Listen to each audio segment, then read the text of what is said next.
तो बुद्धि में मानो ये बहुत बड़ा भौतिक विज्ञान जिनका त्यों सत्य और जो ऋषियों मुनियों ने नियम ईश्वरीय सत्ता के आधार पर बनाया वो सब समझ में आ जाता है। उसके अंदर इतनी बड़ी दया और करुणा भरी हुई है उसके नियम में कि किसी को छू दीजिए तो दिल पर हृदय पर इतनी चोट पड़ती है। ये वो यानी महापुरुष अथवा भक्त जिनके हृदय में ये शक्ति का अवतार होता है वही इसको समझ पाते हैं। तो हम लोग इस समय पर अपनी इंद्रियों के नियंत्रण में काम क्रोध विधियों के बढ़ने में जरा सा भी कहीं किसी भी स्थान पर कोई ऐसा आधार नहीं पाते हैं जिस प्रकार की हमको शिक्षा मिले समाज में, परिवार में, देश में या किसी ऐसे स्थान पर और जहाँ पर सत्य का निराकरण 24 घंटे हो। अगर ये शिक्षा है भारत में चारों तरफ फैल जाए तो मनुष्य जो है हीरा सोना और ऐसा अमूलक बन जाए कि इसकी महिमा कहने योग नहीं है। ये वही इंसान आदमी है जिस इंसान और आदमी में मोहम्मद आए, आज उनकी पूजा है। जिस इंसान और आदमी में कृष्ण भगवान आए उनकी पूजा है। जिसमें राम आए उनकी पूजा, मीरा और कबीर आए उनकी पूजा, वेद और साधु आए उनकी पूजा। समय समय पर सतयुग त्रेता द्वापर में ये वही मानो अमूलक दिया हुआ उन्होंने उसमें रहकर के काम किया, हम लोगों ने उस काम नहीं किया। तो अब कुछ ज्ञान अपने अपने घरों में रहकर ईमानदारी, जो भी काम करते हो उसमें ईमानदारी, मेहनत, उस मेहनत की हक और हलाल खून पसीने की कमाई पर यदि हमारा ध्यान रहेगा तो हमारी संतान हम बहुत अच्छे और नेक, सदाचारी, सत्यवादी और त्यागी बनेंगे, धर्मात्मा और योग आत्मा भी हो जाएंगे। और उस योग आत्मा होने पर ही परमात्मा का दर्शन होता है। लेकिन हम कमाई खून पसीने हक हलाल की नहीं करेंगे तो हमारी इंद्रियां दूषित हो जाएंगी, बुद्धि दिल दिमाग खराब हो जाएगा, फिर इच्छाएं जाग जाएंगी, तमन्नाएं उठ खड़ी होगी और संसार के भोगों में हम लिप्त हो जाएंगे। फिर हमारे पास में क्या रह जाएगा?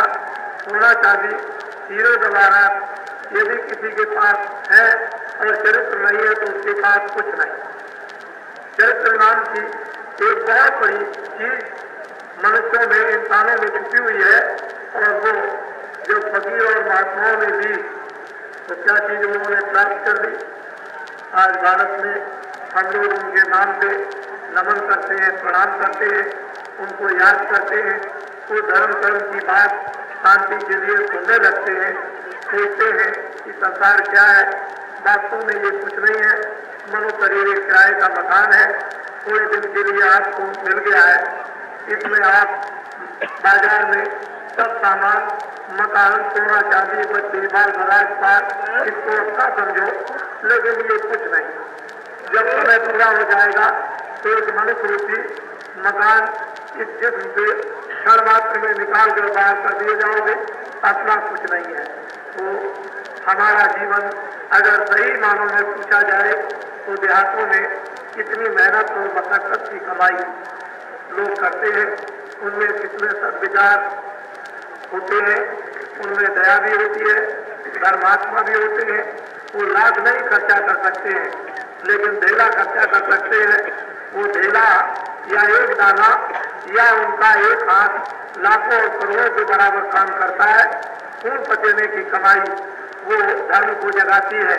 जो जंगलों में सो रहा, जब तक खून पसीने की कमाई से आह्वान करके धर्म को नहीं जगाया जाएगा तब तक ये धर्म काम कुछ नहीं कर सकता है। जब जब समय आया उन महापुरुषों ने, उन महान आत्माओं ने हमेशा आह्वान करके इनके द्वारा खड़ा कर दिया और धर्म को जलाकर प्रवेश कर दिया।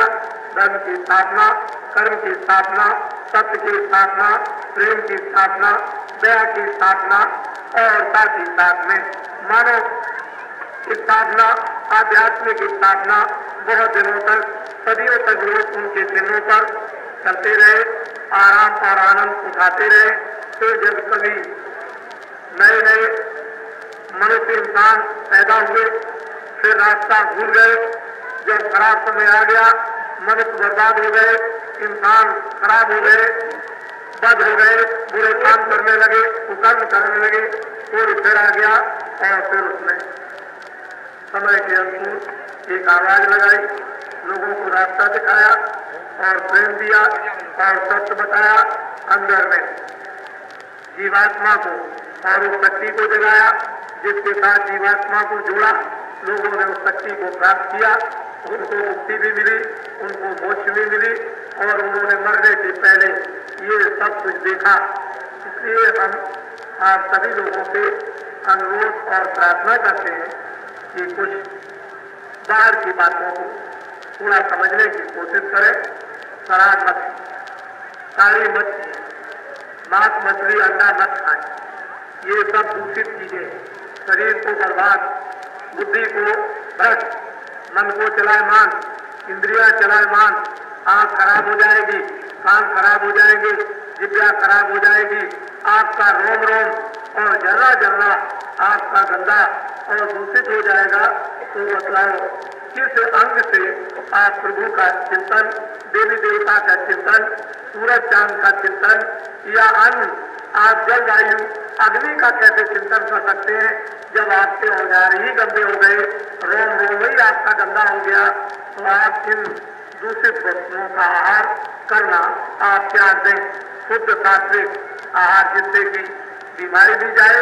ये जो भारत में बीमारियां फैली वो यही कारण है कि 30 वर्षों के पहले न इतने अस्पताल, न इतने डॉक्टर, न इतनी दवाएं, न इतनी बीमारियां, न इतने मर्ज, और अब इतने मर्ज, इतने अस्पताल, इतनी दवाइयां, इतने फैक्ट्रियां और इतने ये जिसका कोई इंतहा नहीं और बीमारी जाने की कोई बात नहीं, सिवाय बीमारी चारों तरफ से चली आ रही।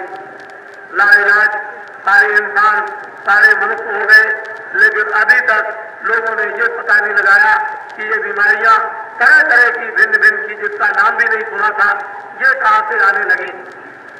इस तरह की घटनाओं में ये मनुष्य अपने आहारों में चारों तरफ से इंद्रियों के सुख के लिए फंस गया और बीमारी को उसने बुलाया।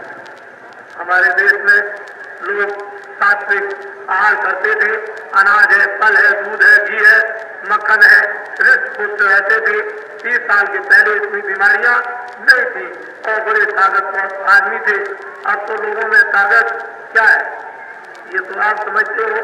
ताकत तो सिर्फ झूठ बोलने या कुदृष्टि से देखने या बुरे शब्दों को सुनने में या धोखाधड़ी करने में, इसमें ताकत को आपने खर्च कर दिया। परिणाम उसका ये हो गया कि हम बिगड़े, बच्चे बिगड़े, स्त्री बिगड़ी, माँ बाप बिगड़े, घर का, देश का, समाज, मोहल्ले का, गांव ये बिगड़ गए, सारा राष्ट्र एक तरह का ये हो गया। अब सारा तड़प है, लोगों में एक प्यास है, एक भूख है, गंगा के उस पार मिले, उस पार मिले, कहीं भी मिले, हर आदमी भागने की चेष्टा में, कुछ लेने की चेष्टा में, कुछ देखने की चेष्टा में, कुछ सुनने की चेष्टा में लगा हुआ है। क्या चीज चाहता है उसकी खो गई इस बाजार में, उसकी ये सोच कर रहा है, तलाश करता है जहाँ इसको मिलेगी, इसको कोई नहीं रोक सकता है। ये तो वहां टूट गया, चाहे जितना झूठ बोलो, धोखा दो, तमाम मतलब ये झूठे प्रचार करो, प्रोपेगेंडा करो, तमाम सबूते और सुने लाओ, लेकिन बात टूट गया, इनको एक खोज हो गई, एक तलाश हो गई, एक प्यास लग गई और जब तक इनको वो पानी नहीं मिलेगा तब तक ये भाग खड़े होंगे और कोई साथी संगी साथ नहीं देगा। ये तो समय आपको बताएगा। तो हम आपसे अनुरोध करते हैं कि अध्यात्मवाद है,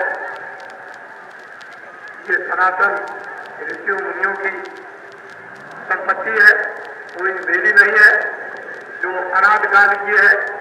भगवान ने पहले से ही जन्मजात का अधिकार देकर भारत